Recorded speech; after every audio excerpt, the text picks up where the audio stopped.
avec les propos du porte-parole du RHDP, M. Adjoumani, qui accuse l'opposition, et je cite, de retarder le processus électoral et de préparer une contestation anticipée des résultats. Monsieur Steve Beko, est-ce que le PPACI se reconnaît dans ces propos? Madame, permettez-moi de relever un fait. Il faudrait que nous ayons une discussion responsable.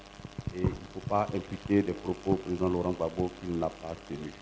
Ça ne fait pas responsable. Les Ivoiriens nous écoutent. Et puis, si on cherche des déclarations incendiaires, on sait où les trouver. Je frapperai ce pouvoir moribond, il tombera. Nous n'attendrons pas telle année pour être au pouvoir. Voilà, on sait où les trouver. On sait qui sont les plus grands défenseurs de ces déclarations. Je ne veux pas que je sois président parce que je suis musulman et du Nord. Voilà, on pourrait même écrire une encyclopédie sur ce genre de déclarations-là, mais on ne va pas s'attarder là-dessus. Madame, nous disons, pour revenir sur la CEI, parce que nous, au PPAC, nous avons travaillé. Nous avons audité la liste électorale. L'article 7 du Code électoral dit que tout électeur sur la liste électorale doit voir marquer sa filiation, c'est-à-dire le nom de son père et de sa mère et d'autres informations. Madame, la liste électorale actuelle, elle comporte 8 16 796 électeurs. Nous avons dénombré 2 94 759 personnes où la filiation est manquante.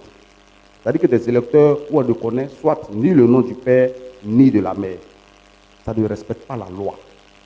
Ce chiffre de 2 millions, madame, représente 26% de la liste électorale actuelle. Est-ce que vous comprenez? C'est-à-dire que sur 8 millions d'électeurs, on a 26% qui ne remplissent pas les conditions pour être sur la liste électorale. Je rappelle que le code électoral actuel a été écrit par le chef de l'État et pris par ordonnance. Donc c'est ce qu'ils ont bien voulu mettre, qu'ils y ont mis. Madame, quand nous avons travaillé la liste électorale, nous avons découvert qu'elle comporte plus de 4000 centenaires. La Côte d'Ivoire, à ce rythme, va battre le record de longévité. Donc, madame, à l'issue de notre audit interne, nous avons relevé qu'il y a 30% de personnes sur la liste électorale pour lesquelles nous avons des doutes légitimes. Et nous avons saisi officiellement la commission électorale indépendante envers les élections municipales et régionales. Ils ont promis nous revenir, nous attendons toujours. Maintenant, le président de la CEI avait promis extirper toutes ces personnes du fichier électoral. Ou vous ne croyez pas ces propos? madame, nous ne lui demandons pas de promettre, nous lui demandons de faire. Il est payé pour ça.